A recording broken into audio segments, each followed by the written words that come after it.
Wow. That's crazy, bro. What's happening here? Is this even real?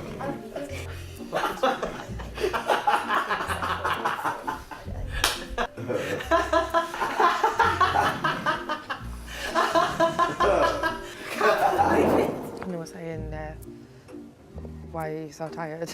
I know why.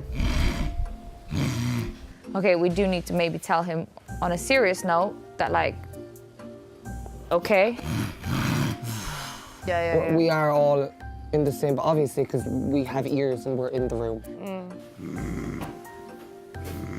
He did paint it up to be like this. So I know, but you know when people do that and you just don't... If anyone ever says anything like that to me again, I'm just gonna properly expect the worst. Because I just thought... But yeah, that door with the light above, that's another room and it's got a toilet at back and everything. Okay. I feel like I should go and Don't even ask know if my I own should, like, house. Yeah. sleep in there tonight or something.